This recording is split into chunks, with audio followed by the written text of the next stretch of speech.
గోదారి కిట్టయ్య ఈడికి ఎగసెక్కాలి బాగా ఎక్కువ. ఇయాలే అచ్చమైన దీపావళి, వెయ్యేళ్ళు నిత్యమైన దీపావళి.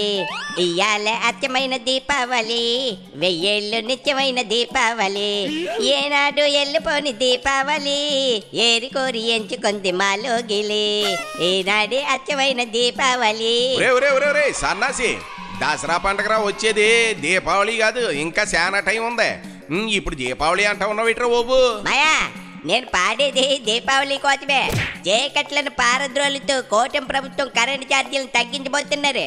వచ్చే దీపావళి తర్వాత ఈ ఛార్జీలు తగ్గిపోతాయంట. నువ్వు విన్నావా మాయా? అదా విన్నానరా. జగన్ రెడ్డి పాలనలో ప్రజాధనమే కదా అని ఇష్టం వచ్చినట్లు విద్యుత్ కొనుగోలు చేశారు.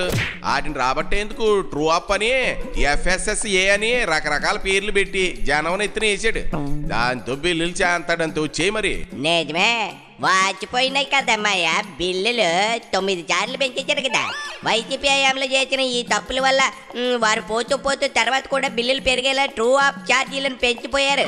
అది సరేగానే మరి కూటమి ప్రభుత్వం వచ్చి రాగానే ఎందుకు బిల్లులు తగ్గించలేదు భయ్యా?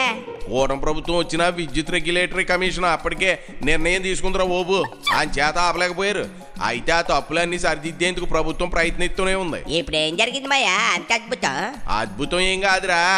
ఇప్పుడు ప్రజలు కట్టిన ట్రూ అప్ బిల్లులో 923 కోట్లను వాళ్ళకే తిరిగి చెల్లించాలని కూటమి ప్రభుత్వం పావులు కదిపింది. పవర్ డిస్ట్రిబ్యూషన్ కంపెనీలు తక్కువ ధరలకు విద్యుత్ కొనుగోలు చేయడం వల్ల ఆ ఆదాయం మొత్తాన్ని వినియోగదారులకు తిరిగి అందిస్తున్నారు. దీన్ని ట్రూ డౌన్ ఛార్జెస్ గా పిలుస్తారా ఓబు. ఏదైతే నవంబర్ నుంచి ఛార్జీలు తగ్గబోతున్నాయి అనేది మంచి శుభవార్తే కదా మాయా? శుభవార్తే కాదురా, ఇది దేశంలోనే ఒక అరుదైన విషయం అని చెప్పొచ్చురా.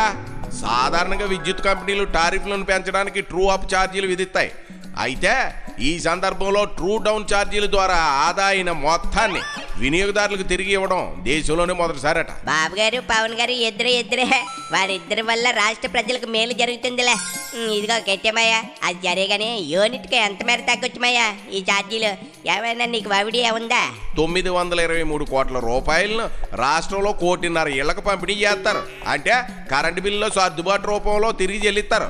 అంటే యూనిట్ కి 13 పైసలు చొప్పున తగ్గించే అవకాశం ఉందరా ఈ రిసానాస్. అబ్బో, బాగానే తగ్గిస్తున్నట్లేమయ్యా. అయితే నవంబర్ నుంచి సర్దుబాటు ఉంటుంది అంటున్నారు కదా, నిజమేనా? నిజమేరా. కొన్ని సర్దుబాట్లు చేయడానికి మాత్రం సమయం పడుతుంది కదా. ఎన్ని నెలలు ఇలా తగ్గిస్తారంట మాయా? యూనిట్ కి 13 పైసలు చొప్పున వెనక్కి తిరిగి ఉన్నారు కాబట్టి ఆ 6-7 నెలల పాటు తగ్గించే అవకాశం ఉంది. గతంలో వైసీపీ ప్రభుత్వం ఎట్టుకొచ్చినట్లు విద్యుత్ కొనుగోలు చేసేసింది కదా. యూనిట్ కు 15 రూపాయల వరకు కొనుగోలు చేసింది. ఆ భారం ఇదంతా. ఇప్పుడు కూటమి ప్రభుత్వం విద్యుత్ కొనుగోలును నియంత్రించింది. అందుకే ఈ తగ్గుదల రా ఓబు. పోనీలేమయ్యా, మన మంచి ప్రభుత్వం వచ్చాక మార్పులు వేగంగానే జరుగుతున్నాయి. ఏరి కోరి జనం వైసీపీ ఇంటికి పంపి మరీ ఎన్నుకున్నారు కదా. ఆ మాత్రం రుణం తీర్చుకోకపోతే ఎట్టా? అదైతే ఎప్పుడూ తీసుకున్నారు కదా మయ్యా. రోడ్లు వేయించారు, సంక్షేమ పథకాలు అందిస్తా ఉన్నారు. మరో 15 ఏళ్ళు ఇలాగే ఉంటే రాష్ట్రం రూపురేఖలు కూడా మారిపోవడం ఖాయం. ఏమంటామయ్యా? అది సరేరా, వీళ్ళంతా కలిసి కాపురం చేయాలి కదా. రోజు గిలికజ్జలతోనే సరిపోతుంది కదా. పైన ఉన్నోళ్ళకి ఆశయాలు ఉన్నతంగా ఉంటే సరిపోదు, కింద ఉన్నోళ్ళు కూడా ఉండాలి ఆ జ్ఞానం. నిజమేమయ్యా, రాజకీయాలు సొంత కూటమిలో ఉండి చేయకూడదనే ఇంగిత జ్ఞానం లేకపోతే ఆయనే ఉంటే ముసిగేందుకని ఊరకే వెళ్ళలేదురా బాబు. ఆయన చంద్రబాబు నాయుడు గారు గట్టిగా క్లాస్ స్పీకర్ అంటలే. చూద్దాం ఏమవుతుందో. రాజకీయాలమయ్యా ఎప్పుడు అచూతో ద్వేషంతో రగిలిపోతే ఉంటారు. అందరినీ సంతృప్తి పరచడం కష్టం కదా. అంతే కదా. అయినా పవన్ కళ్యాణ్ ఒక్క మాట కూడా మాట్లాడకపోవడం ఆయనలో నిబద్ధతను తెలియజేస్తా ఉందిరా బాబు. ఏది ఏమైనా బాబు గారు పవన్ ఇంటికి వెళ్ళి మరీ ఈ విషయంపై క్లారిటీ ఇచ్చారంట. సర్దుకుపోతారులేమయ్యా. కాకపోతే ఇకపై ఇలాంటి రాకుండా చూసుకోవాల్సిన బాధ్యత బాబు గారి మీద ఉంది. అవునరా.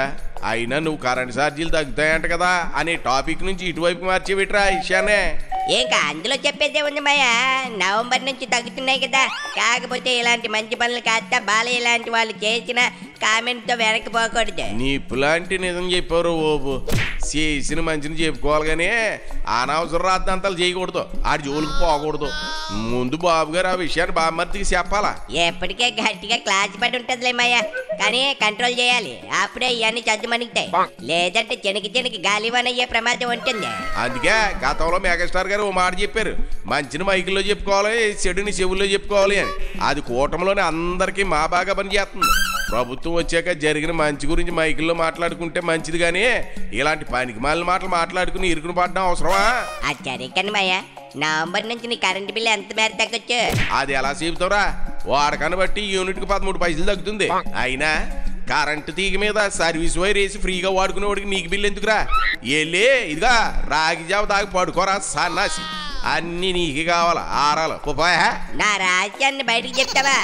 నేను నీ కొట్టి ఏదో ఒకటి రోజు బయట పెట్టేస్తాలేమయ్యా, చూస్తా ఉండు. నాది తెరిచిన పుస్తకం రా, దాన్ని చదవాలంటే చదువు రావాలి. నీలాంటి ఏలు ముద్ర గాడి వాళ్ళు కాదులే పోపా. గోదారి కిట్టయ్య వీడికి ఎగసెక్కాలి బాగా ఎక్కువ.